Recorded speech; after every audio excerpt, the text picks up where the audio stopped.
लोकसभा में आज वक्फ संशोधन बिल पेश किया जाना है। यूपी में इसे लेकर रार छिड़ी है। कोई इसके समर्थन में तो कोई इसे अस्वीकार करने की बात कह रहा है। भाजपा नेता मोहसिन रजा ने वक्फ संशोधन बिल लाने के लिए प्रधानमंत्री का आभार व्यक्त किया। उन्होंने कहा कि ये पिछड़े और अति पिछड़े मुसलमानों के लिए पीएम मोदी की ओर से सबसे बड़ी ईदी होगी।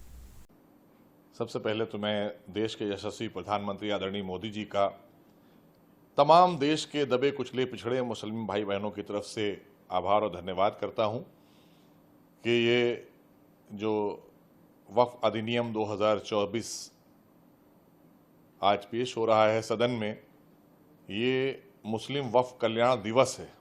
आज तमाम उन मुसलमानों के लिए, उन मुस्लिम परिवारों के लिए जिन्हें बहुत दिनों से उम्मीद थी कि भारतीय जनता पार्टी की आदरणीय मोदी जी के नेतृत्व की सरकार ही कोई हमारे लिए कल्याण का काम कर सकती है।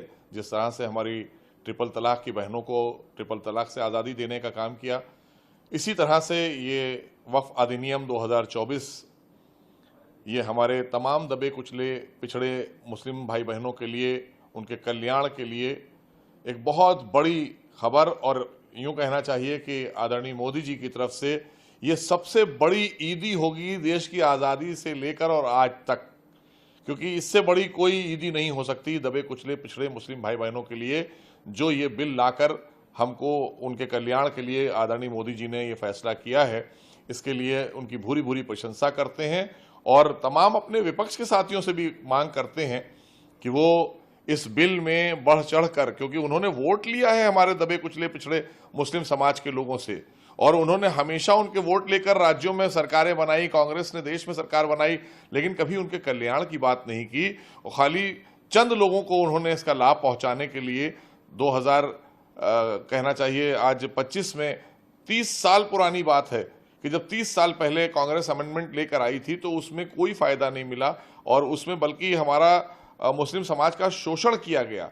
तो आज ये उत्थान के लिए एक ऐसा बिल आ रहा है जिससे मुस्लिम समाज के दबे कुचले पिछड़े मुसलमान भाई बहनों को इसका सीधा लाभ पहुंचेगा और उन लोगों को न्याय मिलेगा जिनकी संपत्तियां वक्फ में दर्ज हो गई थी।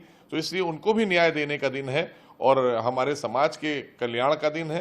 तो हम सब बहुत ही खुश हैं और बहुत ही, मुझे लगता है कि कोने कोने में एक खुशी की लहर है देश में आज दबे कुचले पिछड़े मुसलमानों के, क्योंकि उन्हें आज एक कहीं ना कहीं आशा की किरण नजर आ रही है कि जिस पर्पस के लिए ये वक्फ किए गए थे, कम से कम अब उनका वो पर्पस हल होगा। हमारे मुस्लिम समाज के भाई बहनों के बच्चे, उनको इसका सीधा लाभ पहुंचेगा, बच्चे पढ़ेंगे लिखेंगे, दवा इलाज होगी, उनकी जीविका के लिए एक बहुत बड़ा सहारा जो होना चाहिए था, जो नहीं दिया कांग्रेस और विपक्ष के लोगों ने, उसको आदरणीय मोदी जी ने ईदी के तौर पर ये जो आज बिल सदन में पेश हो रहा है और पूर्ण बहुमत से ये पास होगा, हम ऐसी उम्मीद करते हैं, क्योंकि इसमें किसी तरह की कोई ऐसी बात नहीं है कि जिसको लेकर विपक्ष गुमराह कर रहा है। तो ये चंद लोग हैं जिन्होंने वक्फ की संपत्तियों को लूटने का काम किया था। परेशान वो लोग हैं, जाहिर सी बात है, और खुश वो लोग हैं जिनके कल्याण के लिए ये बिल लाया जा रहा है। वक्फ संशोधन विधेयक पर सपा अध्यक्ष एवं सांसद अखिलेश यादव ने कहा कि हमारी पार्टी इसका विरोध करेगी।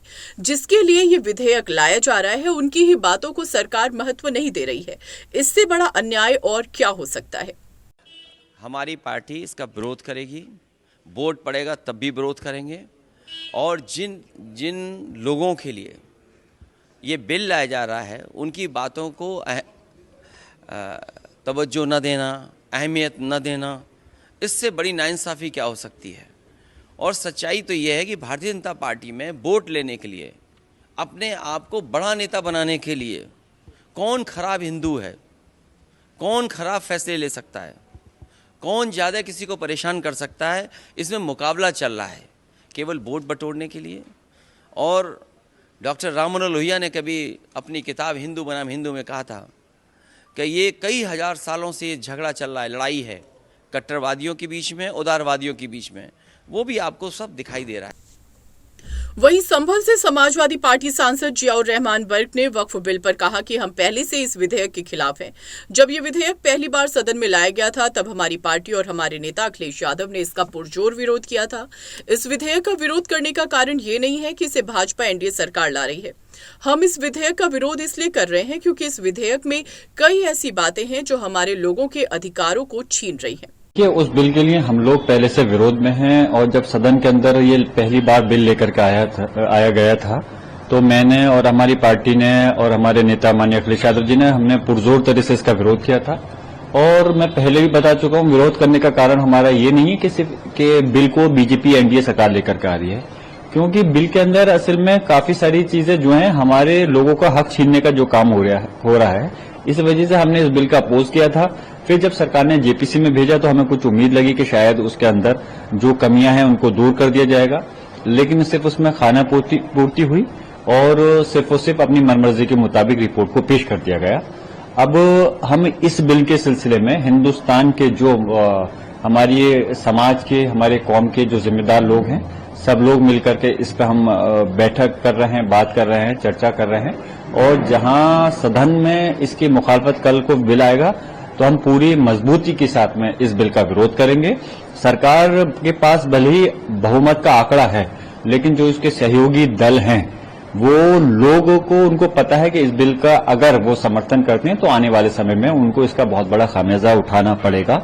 इसलिए हम चाहते हैं कि सरकार तानाशाही से हटे और इस बिल को वापस ले, और अगर वापस लेती अच्छी बात है, और अगर जबरदस्ती पूरा प्रयास करेगी उसको पास कराने के लिए, हम पूरी मजबूती के साथ में हमारी पार्टी, हमारे नेता माननीय अखिलेश यादव जी के नेतृत्व में इसका विरोध करेंगे और सब विपक्ष मिलकर के इसका विरोध करेगा।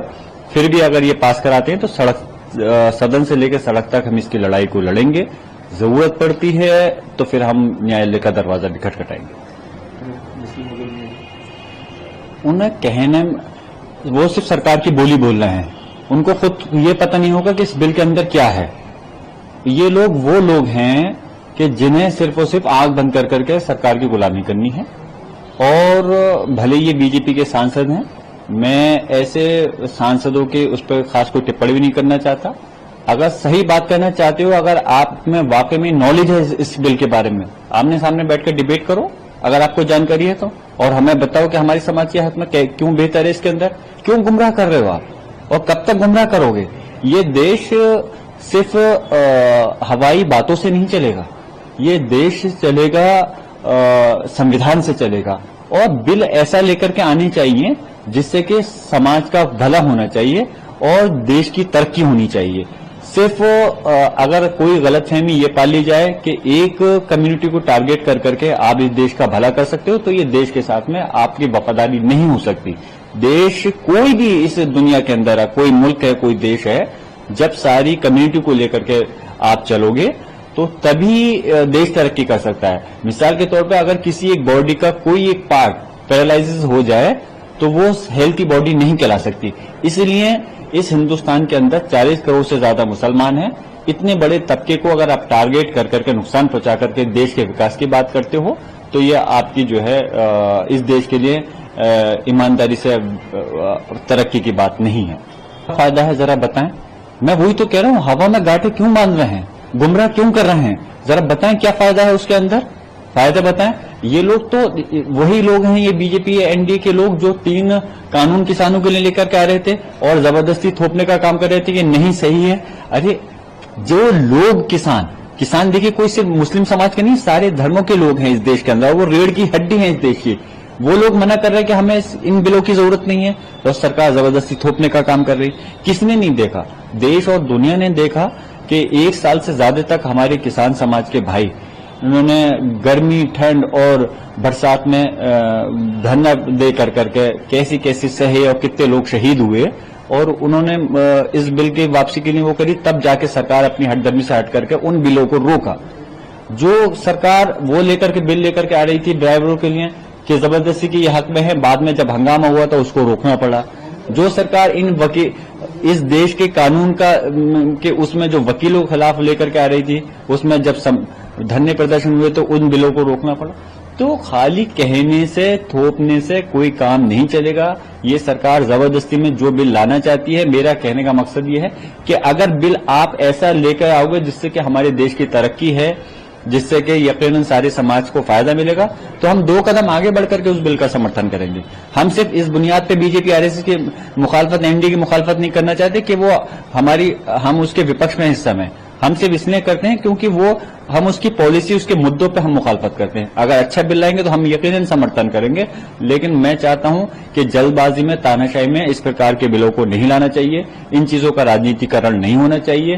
देश की सबसे बड़ी पंचायत है संसद, उस पर सब लोगों की निगाह टिकी होती है। तो बिल ऐसे लेके आए जिससे कि सारे समाज की और तरक्की हो, और जब सारे समाज की तरक्की होगी तो देश भी तभी विकास करेगा। आपका इस बिल को लेकर क्या कहना है, हमें कमेंट में जरूर बताइएगा। और हाँ, वीडियो को लाइक और शेयर जरूर कीजिएगा।